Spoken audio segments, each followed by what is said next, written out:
sometimes the Iron Curtain of the Cold War would lift a little, and the two worlds, the capitalist and the communist, even managed to cooperate with each other. They established economic ties, conducted trade, and the intermediaries between them were real heroes, envied even more than Hollywood stars. These were the international truck drivers who worked for the state carrier Sovtransavto. They didn't just cross over into the other world, that is, beyond the Iron Curtain. They also came back from there.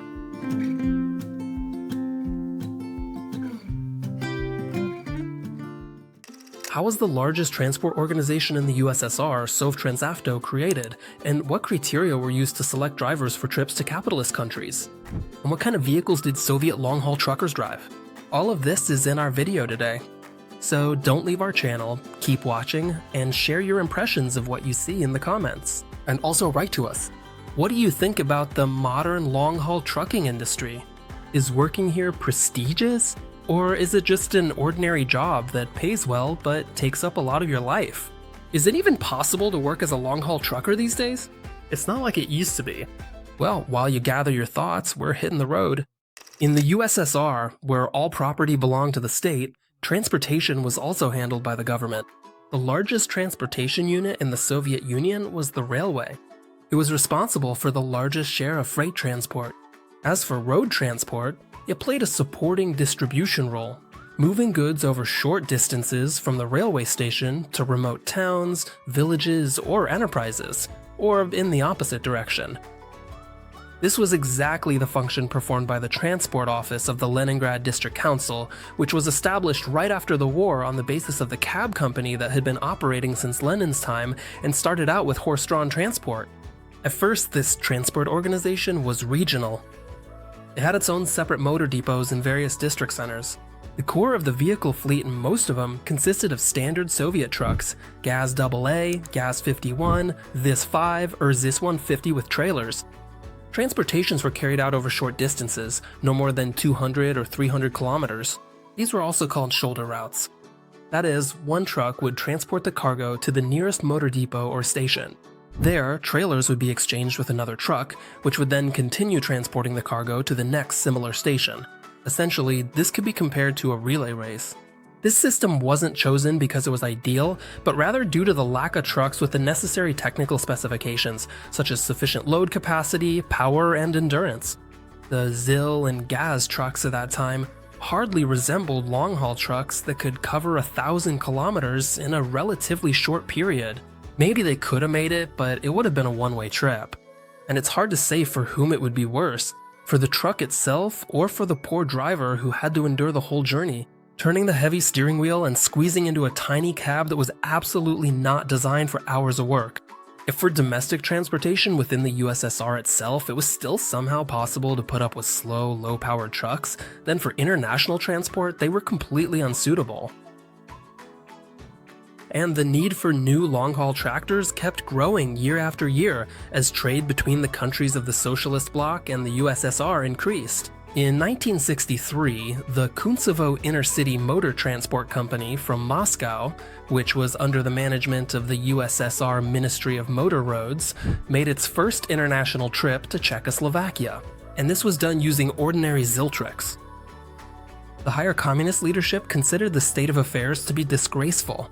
This was especially true regarding changes, insisted Nikita Khrushchev, who had been impressed by the famous American trucks. Mack trucks with cab-over-engine designs, which he saw during his visit to the USA. Just take a look at these masterpieces of automotive engineering. And the comfort in the cabins of these trucks is greater than in the apartments of our esteemed Soviet proletarians. After returning home, Khrushchev summoned officials from the automotive ministry to his office and demanded that they build something similar. After such insistence from the head of government, there was no turning back. Nowhere. The task of building the first cab-over tractor with a sleeper cab in the USSR was entrusted to the Kutaisi automobile plant. Already in 1962, the first production KAZ 606 Kolkhida trucks were built at the plant in Georgia. It was a 2-axle, cab-over semi-truck that worked in tandem with a 10-ton semi-trailer. On the outside, the vehicle didn't look bad at all. A spacious cab-over-cab, a sleeper, and sufficient payload capacity. But all that static harmony disappeared as soon as the truck started moving. And that's when most drivers started to realize They realized that Georgian homemade brandy was way better than the Kaz 606. When it reached its top speed of 65 kilometers per hour, it would start growling like the neighbor's dog Circo. The cab would vibrate and shake as if it had a fever from a high temperature. Everything banged and creaked, and it seemed like if the driver let go of the steering wheel, all the parts would scatter in different directions. It wasn't just the assembly that was bad, but also the 6-cylinder gasoline engine, which, despite its 5.5-liter displacement, only produced 110 horsepower. That amount of power wasn't enough to provide good performance, especially when fully loaded. At the same time, the engine's thirst was like a drunkard after a heavy hangover. The Kaz 606 could consume up to 50 liters of gasoline per 100 kilometers. Obviously, keeping such a gas guzzler in the fleet meant pawning your last set of tools. Because of these poor operating characteristics, the Kolkhidas weren't particularly popular at motor depots. They were mostly assigned to rookie drivers or those who had messed up. But not in popular folklore. This truck became famous for a huge number of satirical poems and jokes. And the drivers themselves used to say, scarier than a wolf or a lynx is only a truck from Kutaisi. So it's no surprise that it started the search for an alternative. In the mid-60s, purchases of Czech Skoda 706 RTTN tractor trucks began. These usually operated with Alka-12 refrigerated semi-trailers, which were used to transport frozen or chilled products. The domestic alternative to the Kolkhida trucks were the Minsk cab-over-engine tractor trucks MAZ-504 and MAZ-504V.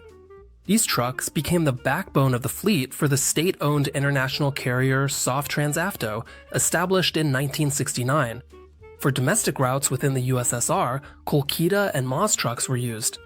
For trips to countries of a socialist bloc, the same Maz trucks or Skodas were used, but everything changed towards the end.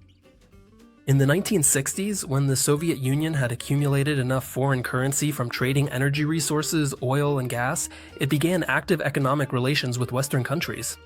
For trips, for example, to France or the Netherlands, the low-powered and slow Maz trucks were no longer sufficient. Such trips to the West carried enormous reputational weight for the Soviet authorities. After all, every vehicle somewhere in London or Paris represented the entire Soviet Union and the prestige of the communist system. That's why no one wanted any embarrassing mishaps to happen.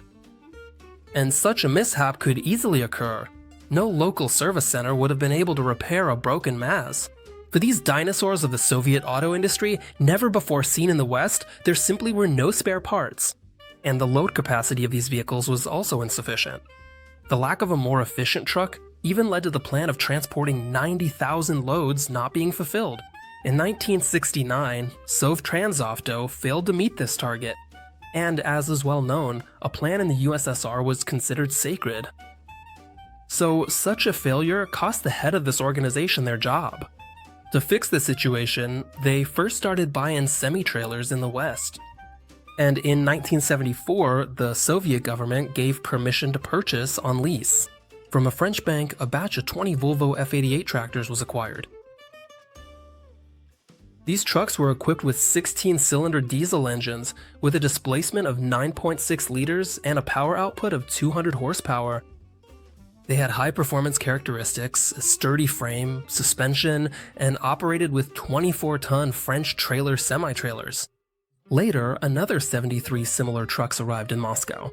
They operated on the Moscow, Leningrad, Stockholm, Gothenburg route, which was launched jointly with the Swedish company ASG in 1969. These trucks were more reliable and economically efficient than, say, the Maz trucks. Also, Swedish trucks were easier to service and repair during trips to Scandinavian countries. It's possible that their purchase was lobbied by the Swedish government, which was thus expanding the market for its own trucks. At the end of 1975, the first Volvo F8932 trucks with a 6x2 wheel configuration arrived in the USSR. The third axle on these trucks was retractable. They were equipped with a 6-cylinder turbocharged diesel engine with a displacement of 11.9 liters and a power output of 330 horsepower. This time, the USSR purchased as many as 150 trucks at once, which were handed over to the newly established Sovtrans motor depots. The Swedish trucks, with their high payload capacity, power, and high level of comfort, became the calling card of the Soviet freight carrier. In total, by 1978, Sovtransavto had received more than 600 Volvo F8932 trucks. Volvo not only sold the tractors themselves, but also provided the Soviet side with all the necessary maintenance services. For example, a large repair facility specializing in Volvo trucks was opened in Leningrad. Right on the grounds of the service center, classrooms were open for Soviet drivers, where they were taught the ins and outs of operating Swedish trucks. And not just that, long-haul drivers were also taught foreign languages here.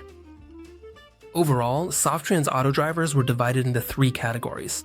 Some had permission to make trips to capitalist countries, others were allowed to work in the countries of the socialist bloc, and some worked only within the USSR.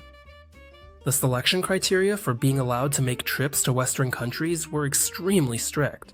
Such drivers had to have a good reputation, the necessary work experience, a clean driving record, and the best recommendations from previous workplaces. And of course, what else? These candidates were thoroughly vetted by Soviet security services for loyalty to communist ideals and to ensure they had no relatives in Western countries. The greatest preference was given to those who were married and had children, since there was a fear that drivers without families might simply stay behind in one of the countries of decaying capitalism. Those long-haul drivers who, after passing all the selection stages, were finally allowed to make trips to capitalist countries. It became the true elite among drivers. In terms of popularity, they could only be compared to Aeroflot pilots or even cosmonauts. The opportunity to travel to Western countries gave these drivers privileges unavailable to most Soviet citizens: high salaries, access to imported scarce goods, clothing, and products.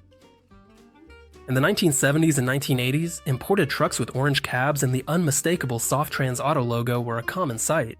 The trucks became the heroes of numerous movies and commercials, turning the field of international trucking into a true historical and cultural phenomenon. Back then, becoming a driver of a Volvo or a Mercedes truck was a dream for many. And it wasn't just adults who dreamed of going somewhere like France or the UK, kids did too. You might be surprised that we mentioned the Mercedes brand and think it was a slip, but it wasn't. Mercedes trucks became the most common imported trucks in the Sovtransavto fleet. German trucks were first purchased in 1975. This was a batch of 100 Mercedes-Benz L2232S semi-trailer trucks with a 6x4 wheel configuration. In 1979, the company's fleet was expanded with another batch of these trucks, totaling 300 units. In total, by the end of the 1980s, Sovtransavto operated 1,500 Mercedes tractors. The powerful, not-so-durable German tractors with comfortable cabins became a real backbone for the largest Soviet freight carrier. In the 80s, Sovtransavto became completely dependent on imported tractors, pushing out the old Maz trucks even from domestic routes. In addition to Mercedes and Volvo, the fleet was also supplemented with Iveco tractors. And even French Renault R365T trucks with a 6x2 wheel configuration. The third axle on this model was retractable. The tractor worked in tandem with tanker semi-trailers for transporting petroleum products. The company's fleet also included a large number of Dutch DAF tractors. They also tested Austrian OAV tractors and French Unique trucks. The Minsk automobile plant could not accept such a betrayal of the domestic Soviet automaker, so they decided to take a bold and radical step. They decided to start cooperating with the West German automotive company MAN. The result of this act of capitulation by the Soviet auto industry was the creation of the new MAZ 64226, which was equipped with a diesel engine, a MAN engine with 360 horsepower, and a 16-speed gearbox from the company ZF. Although the vehicle was produced in series, it was only in small quantities, so it didn't play any significant role in the field of freight transportation. As for freight transportation within the socialist bloc, Sovtransavto continued its cooperation with Czechoslovak automotive companies, mainly purchasing Czech Lias 100-471 tractors. The Sovtransavto automotive organization existed within the structure of the main directorate of the Ministry of Motor Transport until 1988. Over its 20 years of operation, this state carrier became the largest logistics company in the world. Transporting hundreds of thousands of tons of various cargoes annually to dozens of countries across the Eurasian continent, including Western capitalist countries, this fact only proves that the Iron Curtain was not iron for everyone. For the chosen ones, it turned into an exquisite velvet curtain, and by pulling it aside, they discovered for themselves the luxury of the Western world